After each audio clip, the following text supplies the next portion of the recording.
show brought to you by GoDaddy.com.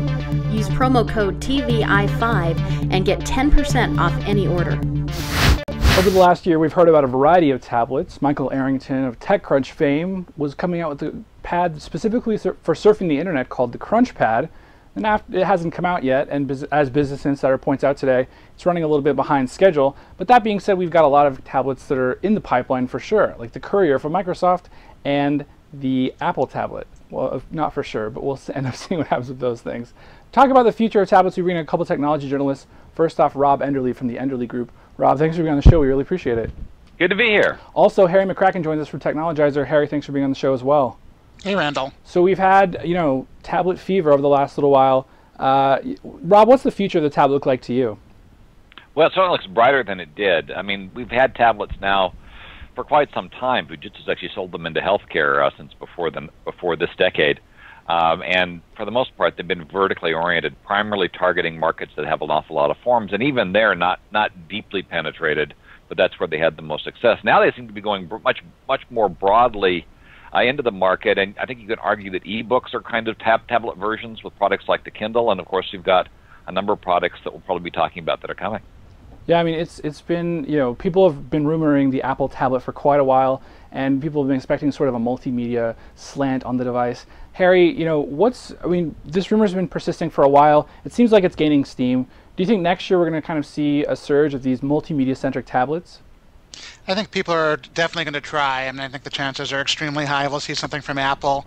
And even if we didn't, there are clearly a number of things in the works. The fact that Windows 7 now supports touch input means we'll see some new attempts at doing a tablet that uses Windows. And I think we'll see things, as Rob said, that are special purpose tablets, such as ebooks.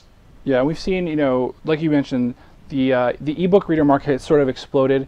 The touchscreen ebook reader market, not so much. I mean, Rob, to you, as a tablet, does it require that physical touch? Is that sort of what makes it different, or is it just, a computer that doesn't necessarily work like a regular computer and, is more of a slab form factor? Like, what actually is a tablet to you? Well, a tablet basically is all screen. I mean, what makes the tablet different is all of the surface space is screen, and there's nothing really left over for anything else. So yeah, touch makes a huge difference because that's how you're interacting with the product, and invariably you're going to have to enter text. It also lends itself pretty heavily to multimedia because, if you're watching a movie, it takes up the entire screen. If you're writing the great American novel, you're going to need a keyboard. So it's much better for multimedia, for viewing pictures.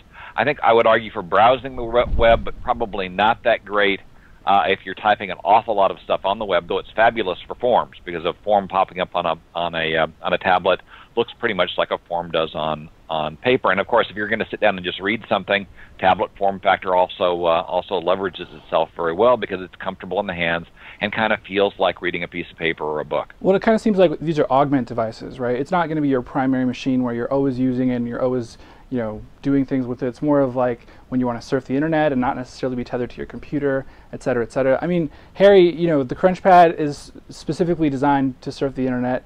We're hearing the Apple is sort of more multimedia focused thing. The Courier, we don't really know other than a crazy interface mock of what that's going to be about. Do you think that these tablets need to have very narrow targets to really be successful? I mean, because these general purpose tablets, like we've seen for the last couple of years from people like HP, where they fold over and they're a convertible laptop, I don't see people folding them over very much except for the novelty factor. Is targeting really the key, do you think? Well, I think the computer industry has proven over and over again that the best way to do a lot of text input is with a QWERTY keyboard, and every time they take it away, it doesn't work so well. I think one thing that the Apple tablet, if it comes out, and the CrunchPad do have in common is they're not going to try to do everything. My guess is that the Apple tablet would be very much about media consumption, and the CrunchPad is really about sitting on your sofa, probably in your home somewhere near Silicon Valley, and surfing the web. And just the fact that they're not trying to take on a general purpose computer head-to-head gives them a better chance at success. It'll be interesting to see where we go. Guys, I mean, I'm excited about the tablet idea, especially if we see some new ideas. I think Windows 7 multi-touch, a big deal. Hopefully see something that actually goes right. We're going to leave it there. Rob Enderle from the Enderle Group, thanks for being on the program. We really appreciate it. Also, Harry McCracken from Technologizer, thanks for being on the show as well. Good to talk to you. I'm Randall Bennett. Don't forget, you can catch us on iTunes. We're on YouTube. And thanks to our sponsor, GoToMeeting. Get 30 days for free by checking out gotomeeting.com/techpodcasts, and they'll hook you up there. See ya.